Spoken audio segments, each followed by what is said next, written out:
Greetings, dear students. Welcome back to our English class. In the previous class, we saw about the introduction part of the prose, The Night the Ghost Got In by James Grover Thurber.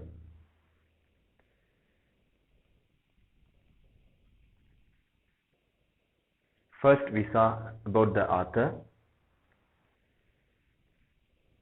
then the new words used in the lesson, next themes employed in the lesson, and the introduction of the story. Now let us continue with the summary of the story.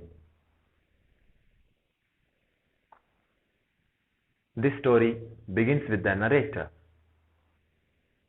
James Thurber, coming out of a bath at 1:15 a.m. in the morning and hearing a noise downstairs in the dining room.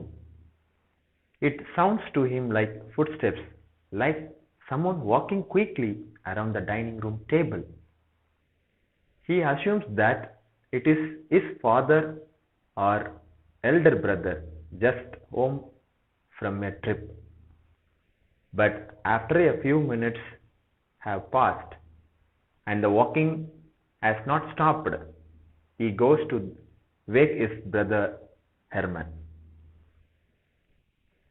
Wakened suddenly, Herman is frightened when he is told that there is someone downstairs, although the story never does indicate whether he hears the same sound the narrator does.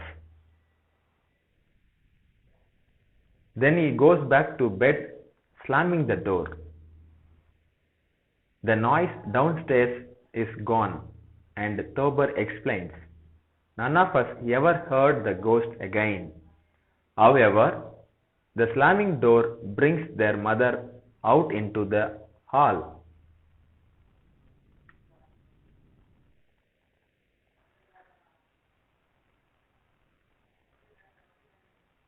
The mother asks about all of the footsteps she had heard and then comes to the conclusion that there are burglars downstairs because the telephone is downstairs where she thinks the burglars are.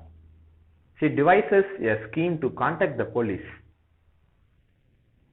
So, she throws a shoe through the window of the house next door, which is close to the Thurber house, waking Mr. and Mrs. Bordwell who live there. At first, Mr. Bordwell thinks that she is telling him that there are burglars in his own house, but after a momentary confusion, he calls the police and tells them to go to the Thurber's house.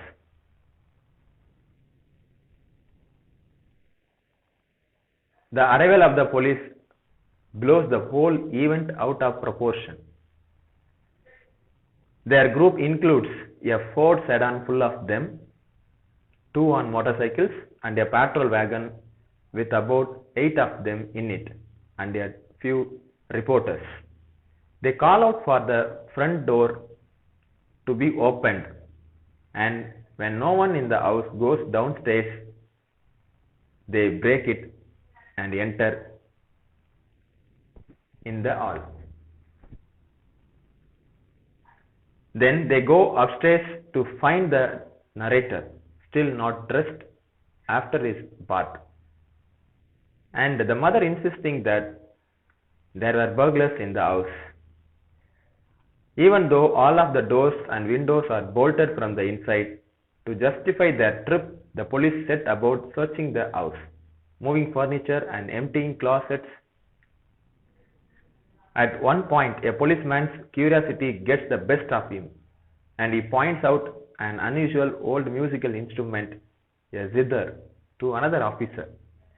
The narrator adds to the confusion by adding the useless information that the family's old guinea pig used to sleep on the zither.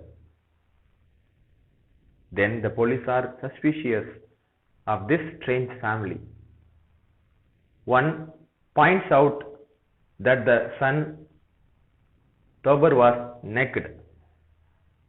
When they arrived and the mother was hysterical, or as the policeman puts it, historical. Next, when the narrator's grandfather, who sleeps in the attic, makes a slight noise, the policemen spring into action. They race upstairs to investigate. The narrator knows that this will lead to trouble because his grandfather is going through a phase in which he thinks that the civil war is still going on. Grandfather is obsessed with the retreat of the Union Army under General George Meade from the forces of Stonewall Jackson's Confederate Army. When the policemen arrive at his door, he is convinced that they are Meade's army. He calls them cowards and tells them to go back to the battle. He slaps one of the policemen across the back of the head, sending him to the floor. And as the others leave their fallen comrade and run away, he takes the man's gun from his holster and shoots at him, hitting him in the shoulder.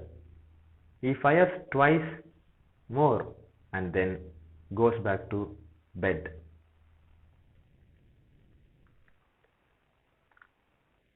Next,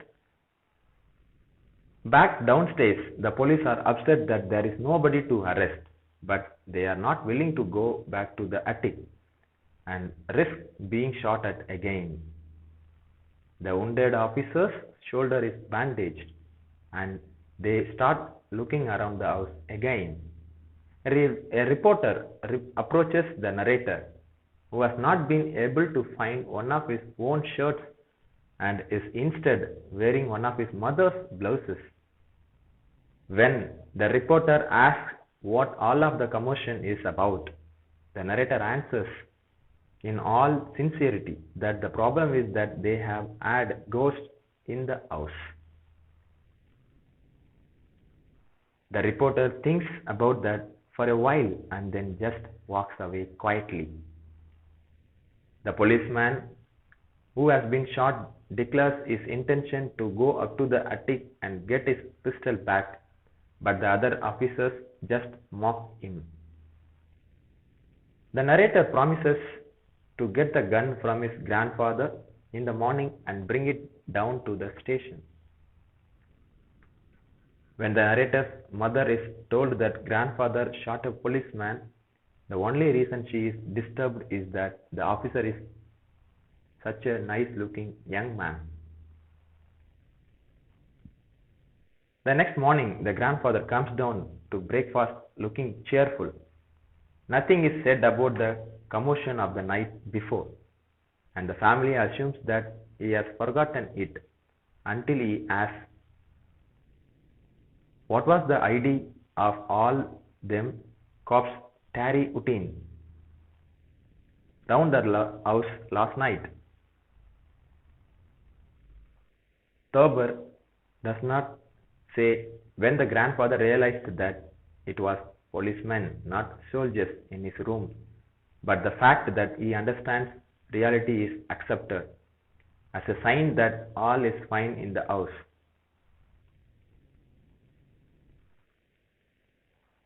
And he asked that none of you bothered to leave a bottle of water beside my bed.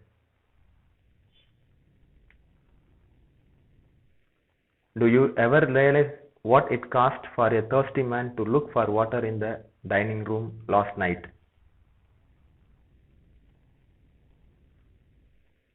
Now the narrator realizes that the footsteps he heard last night was his grandfather. Thus, the story ends on that light-hearted note.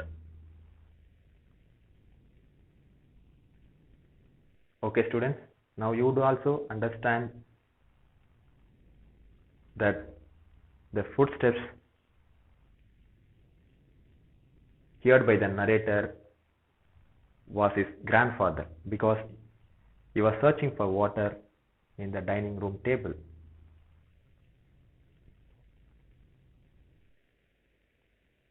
But the narrator misunderstood his grandfather as ghost, and he makes chaos in the house that leads to a gunshot at a policeman. And finally, the story ends with humor. Okay, students, with this, I wind up this class. Hope you would have understood the lesson. Thank you.